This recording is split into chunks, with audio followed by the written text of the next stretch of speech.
हाल के वक्त में मिडिल ईस्ट के अंदर अमेरिका ने बहुत भारी तैनाती की हुई है और ऐसे अंदेशे या खदशे जाहिर किए जा रहे हैं कि ईरान के ऊपर अमेरिका की तरफ से बड़े हमले होंगे या भयानक हमले होंगे। फ़िलहाल जो सूरत हाल है वो बहुत ज़्यादा तनावपूर्ण है। ईरान की तरफ से भी बार बार बयान आते रहें और वो पूरी तरह से तैयारी अपनी जाहिर करते रहें कि हम जंग के लिए तैयार हैं और अमेरिका को ऐसा जवाब देंगे जो कभी तारीख़ में, इतिहास में उन्हें न मिला हो। अब चूँकि कई दिन बीत चुके हैं या कह सकते हैं कि लगभग 1 महीना बीत चुका है जो अमेरिका में अनरेस्ट हुआ था, ईरान में अनरेस्ट हुआ था। ईरान के अंदर उपद्रव या फसाद कराने की कोशिश हुई थी मोसाद और CIA के ज़रिए, जिसमें एरिक प्रिंस, हमने पूरी रिपोर्ट की थी एरिक प्रिंस के हवाले से। यहाँ उसका वीडियो मौजूद है और साथ ही एक प्रिंट भी की थी खबर www.tcjung.com पर आप पढ़ सकते हैं एरिक प्रिंस के बारे में। वो इस वक्त UAE के अंदर मौजूद है, अबू धाबी में एरिक प्रिंस की मौजूदगी है। ये एक वार लॉर्ड है, अमेरिकी प्रेसिडेंट की जो ख़ास सेना है या पर्सनल सेना है, ये उसको रिप्रेजेंट करता है एरिक प्रिंस। तो ईरान के अंदर जो भी मामला हुए थे उसमें एरिक प्रिंस की ब्लैक वाटर्स का बहुत अहम रोल था। इस पर हमने बहुत डिटेल में लिखा है, आप पढ़ सकते हैं www.tcjung.com पर। ईरान ने जो तैयारियां की हुई हैं वो एक लंबी जंग की तैयारी की हुई है उसने। अगर अमेरिका की तरफ से हमले होते हैं किसी भी तरह का तो ईरान इस जंग को लंबा खींचेगा और चूँकि अमेरिका का कोई भी ऐसा इरादा नहीं है कि ये जंग हम लंबी लड़ें। उनकी कोशिश थी कि हम ईरान के ऊपर हमला करें और उसमें ईरान को नुकसान पहुंचा दें, ईरान के अंदर जो हुकूमत है या रिजीम है उसको तब्दील कर दें और वहाँ कोई नया अपना जो प्रो अमेरिकन हो ऐसा रिप्रेजेंटेटिव उसके हाथ में हुकूमत दे करके उसको बैठा दें। साथ ही उन्होंने बड़ी कोशिश की अमेरिका ने और इसराइल ने कि ईरान के अंदर किसी गद्दार को तलाश कर लें, फ़ौज के बड़े अधिकारी को, जिसमें उनको बड़ी नाकामी हासिल हुई है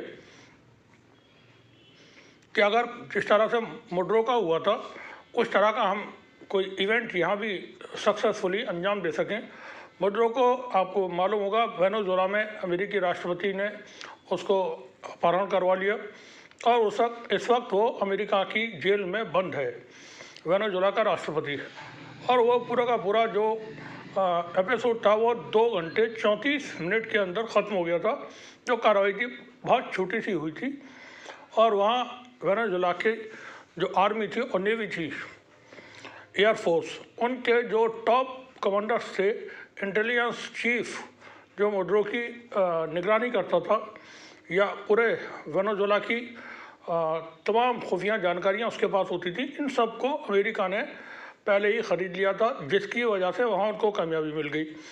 अब उनकी कोशिश ईरान में भी कुछ इसी तरह की थी कि हम ईरान के अंदर एक तो बवाल पैदा करा दें कि वहाँ की आवाम खुद खड़ी हो जाए, साथ ही हमें कुछ गद्दार वहाँ हासिल हो जाएं, वो मिलिट्री के लोग हों, इंटेलिजेंस के लोग हों, ताकि हम इमाम जो खुमैनी साहब की जो रिजिम है जिसको खुमैनी इस वक्त चला रहे हैं वो तब्दील कर दी जाए। इसमें पूरी तरह से नाकामी अमेरिका को हासिल हुई है। वही ईरान ने पूरी बाजी पलट के रख दी है। इतना सारा जमावड़ा होने के बाद अमेरिका के तमाम डिस्ट्रॉयर्स, नेवल शिप और जो दूसरे जंगी बेड़े हैं वो सब आने के बाद तकरीबन 1000 फाइटर प्लेन्स इस वक्त गल्फ़ में मौजूद हैं, मिडिल ईस्ट में मौजूद हैं, जिसमें 500 से ऊपर अमेरिका के बताए जाते हैं और 300 से ज़्यादा इसराइल के। और इनकी कुछ तैनाती जॉर्डन में भी की गई है और UAE में डेल्टा फोर्स के लोगों को, नेवी सील के लोगों को भेजा गया। वहाँ से उनको मना किया गया कि आप हम यहाँ नहीं रखेंगे। साथ ही कतर ने भी मना कर दिया और अज़रबैजान जब उतारे गए बीती रात तो अज़रबैजान ने भी मना कर दिया कि हम अपनी एयर स्पेस, लैंड, अपने वाटर्स का इस्तेमाल किसी भी मुल्क पर हमले के लिए किसी को भी नहीं करने देंगे।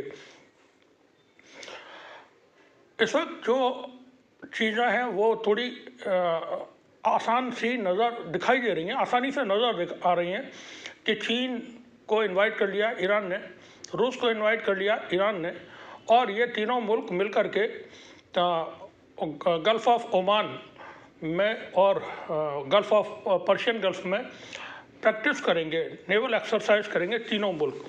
तो वहाँ इस वक्त बड़ा जमावड़ा, अब यह मुमकिन नहीं है कि इसराइल या अमेरिका ईरान के ऊपर उस वक्त हमला कर सके जब चाइना और रशिया की नेवी या उनकी फ़ौज वहाँ मौजूद हो। एक गोली भी नहीं चला सकता अमेरिका।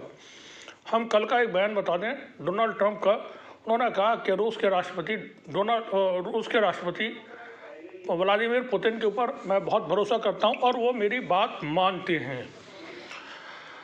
अब ये बात बहुत अहम है जो उनका बयान है। साथ ही ईरान की तरफ से ऐसे जो जानकारियां हासिल हो रही हैं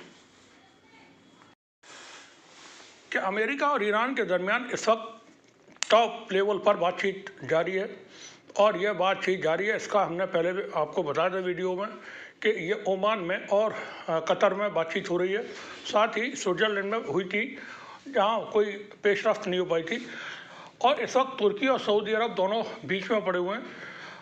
आज एक बहुत बड़ा बयान ईरान के जो फॉरेन मिनिस्टर है अरकाची उनकी तरफ से बयान है कि हम किसी भी तरह के बराबरी के और जिसको कहते हैं इज्जत वाले परमाणु न्यूक्लियर टॉक के लिए तैयार हैं, और ईरान की सैन्य स्ट्रेटजी में परमाणु का कोई जगह नहीं है, न्यूक्लियर का कोई जगह नहीं है।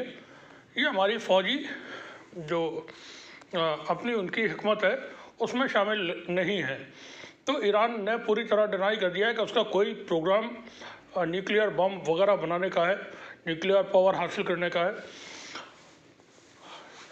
अमेरिका और ईरान के इस तनाव के दरमियान जो सबसे अच्छा खेल रहा है वो है इसराइल।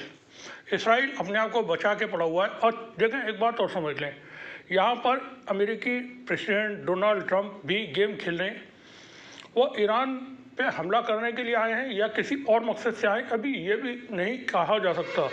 सिर्फ समझने के लिए या जो चीज़ें नज़र आ रही हैं, जो बयान या घटनाएं घट रही हैं, उससे ऐसा मालूम हो रहा है कि वो ईरान पे हमला करना चाहते हैं, लेकिन यहाँ कुछ और भी उनका एजेंडा है, प्रोग्राम है। एक बड़ा एजेंडा इसराइल को उसकी हैसियत में रखने का भी है। इसराइल को कभी भी डिमांड हो जाती है कि हमको ये हथियार दे दें, हमको ऐसा हथियार दे दें, और अमेरिका को देना पड़ता है। अब इसराइल की तरफ से जो ईरान को सीधे सीधे पैगाम भेजे गए वाया पुतिन या रशिया और सीधे और भी सोर्सेस से ईरान के पास कि हमारे ऊपर हमला ना करें और हमसे कोई मतलब नहीं है। लेकिन ईरान ने कहा गया अगर कोई भी हमला हमारे ऊपर होता है तो हम अमेरिका के जो भी इंटरेस्ट हैं इंक्लूडिंग अरब मुल्कों में भी वहाँ भी हमला करेंगे, और इसराइल के ऊपर तो करेंगे ही। 12 दिन की पिछले साल जो जंग हुई थी जून के महीने में, उसमें ईरान ने इतनी तबाही मचाई थी और तमाम चीज़ें इसराइल ने छिपाने की कोशिश की, छिपाया उसको। और दुनिया के मीडिया ने, चूँकि वेस्ट का जो मीडिया है वो बहुत ही मक्कार ख़तरनाक, जैसा भारत का इस वक्त मेन स्ट्रीम मीडिया है, उससे बहुत आला दर्जे का है वो, इनसे इनका समझ लें फादर। आप देखेंगे अगर उनकी खबरें तो वो पूरी तरह से ईरान को बहुत ही बुरा मुल्क दिखाने की कोशिश करते हैं, रूस को बहुत बुरा मुल्क दिखाने की कोशिश करते हैं, नॉर्थ कोरिया को बहुत बुरा मुल्क बताते हैं, ऐसे ही चाइना को। इससे पहले ये इराक, लीबिया, इनको भी इसराइल ने पूरी ताकत लगाई। वो 30,000 40,000 हमास के लोगों को नहीं हरा सका। ईरान के ऊपर हमला किया। ईरान ने 12 दिन की जंग में जो तबाही मचाई थी इसराइल के अंदर, उसकी तमाम खबरें दबा ली गई थी, लेकिन बहुत ज़्यादा उसके नुकसान हुए थे। अब इसराइल को ये डर है, उसके पास मिसाइल्स की भी कमी बताई जाती है, और डिफेंस सिस्टम उसके पास इतना अच्छा नहीं है कि वो ईरान की जो मिसाइल्स हैं उनका मुकाबला कर सके या ईरान के ड्रोन को रोक सके। कुछ हद तक कामयाबी मिल जाती है, पूरे 100% मुमकिन ही नहीं है। अमेरिका के पास भी ये प्रॉब्लम है कि वो अगर ईरान की तरफ से हमले होते हैं तो अमेरिकी डिफेंस सिस्टम भी इसराइल को नहीं बचा सकेंगे, क्योंकि उनकी स्पीड मैक 10 और 15 तक बताई जाती है। और अब ईरान ने अपने जो मिसाइल्स हैं उनको अपग्रेड किया है। उनकी रेंज पहले जो 2500-3000 किलोमीटर थी, अब वो बढ़ करके 11-12,000 15,000 किलोमीटर बताई जाती है कि यहाँ तक पहुँचा लिया है। जो भी सच्चाई है कोई पता नहीं, मगर ईरान ने अपने आप को बहुत ताकतवर बनाया हुआ है। ईरान की जो मेन ताकत है वो मिसाइल्स हैं, ड्रोन से, उसकी नेवी जो बोट्स हैं वो है, डिस्ट्रॉयर्स और एयरफोर्स ईरान के पास कमज़ोर है। लेकिन जानकारी ये भी है कि ईरान के पास को 4 स्क्वाड्रन Su-35 जो रशियन फाइटर प्लेन है उसके मिल चुके हैं और वो सब वहाँ तैनात हैं। साथ ही S-400 की तैनाती बताई जाती है।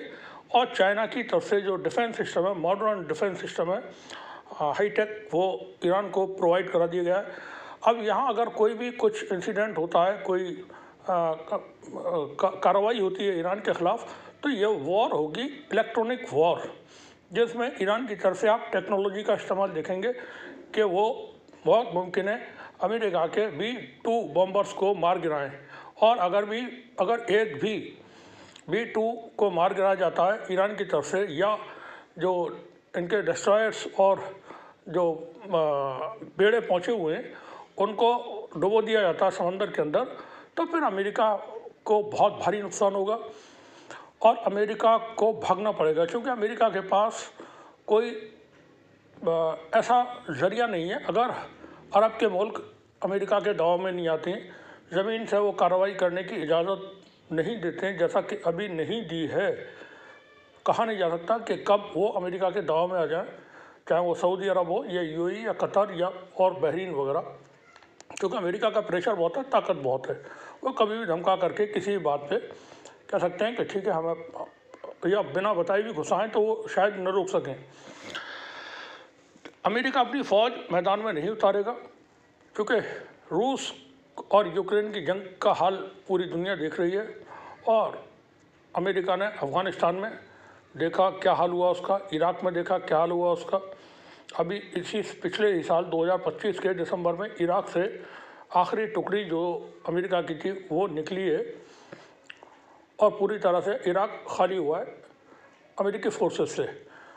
ईरान में अगर किसी भी वजह से कोई हुकूमत गिर भी जाती है या रिजीम चेंज भी हो जाती है, तो नई हुकूमत ऐसी नहीं बन पाएगी जो हुकूमत कर सके, फिर खाना जंगी हो जाएगी। चूँकि वहाँ अलग अलग कबीले भी हैं, कुर्दिश हैं और आपके बलोच हैं, पश्तून हैं, तो इनमें आपस में जंग हो जाएंगी, इसमें आपस में लड़ाइयाँ होंगी।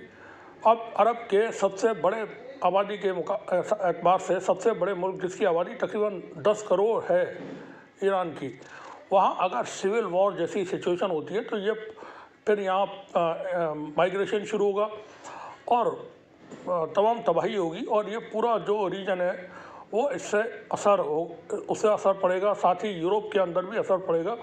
तो अमेरिका के जो सहयोगी हैं वो भी अमेरिका को ये समझाने की कोशिश कर रहे हैं कि ईरान के ऊपर फ़िलहाल कोई कार्रवाई न की जाए, और ईरान की तरफ से भी बयान दिए जा रहे हैं कि हम बातचीत के लिए तैयार हैं और हमारे साथ बराबरी पर बात करें आप। तो हमारा कोई ऐसा इरादा नहीं है कि हम न्यूक्लियर बम बनाने जा रहे हैं। तुर्की और सऊदी अरब की तरफ से पूरी कोशिशें की जा रही हैं कि वो अमेरिका को इस बात के लिए मनाएं, और तुर्की की तरफ से अमेरिका को ये पैगाम डोनाल्ड ट्रंप से तुर्की के प्रेसिडेंट तैयब एर्दोआन ने जब बात की तो उनको कहा कि हम मीडिएशन के लिए तैयार हैं और 3 फरीक को बैठ करके इस पर मामला हल कर लेना चाहिए, हम मीडिएशन करने के लिए तैयार हैं। वहीं रूस और चीन भी, या अगर किसी भी वजह से मुद्रों को खो देना या वेनेजुएला को खो देना वो एक अलग मामला था, चूँकि वहाँ सारी चीज़ें सेटल हो चुकी थी। पहले आपस में भी कुछ चीज़ें, आपस में बड़ी जो ताकतें हैं रूस और चीन और अमेरिका में तय हो गई थी वेनेजुएला को लेकर के। साथ ही अमेरिका ने वेनेजुएला की, जैसा आपने बताया था, वो तमाम फोर्सेस के लोगों को, जो टॉप लोग थे, उनको ख़रीद लिया था। ईरान को अगर रूस और चीन नहीं बचा पाते हैं तो फिर ईरान के जाने के बाद चाइना और रशिया के ऊपर जो उनके ग्रुप के देश हैं वो भरोसा नहीं करेंगे। सीरिया में हुकूमत गिर गई, असद को अब बचा ले गए। वो एक आपस में पैक्ट था, तयशुदा चीज़ें थी, वो सब दिखाई दे रहा था कि ये जो कुछ हो रहा है वो आपस में पहले ही तय हो चुका है, जिसमें ईरान खुद भी शामिल था। अब अगर यहाँ ईरान की हुकूमत गिरती है तो फिर रूस और चीन के लिए बहुत परेशानी होगी। चीन और रूस का जो कारोबार है या इन्वेस्टमेंट है चाइना का रूस के अंदर, वो बहुत ज़्यादा है, 400 मिलियन से भी ज़्यादा है। साथ ही यूक्रेन की जंग में ईरान ने रूस को मिसाइल्स और ड्रोन जो प्रोवाइड किए, उससे वो उस जंग का नक्शा बदला और जंग में ड्रोन का क्या इस्तेमाल होता है ये भी दुनिया ने देखा।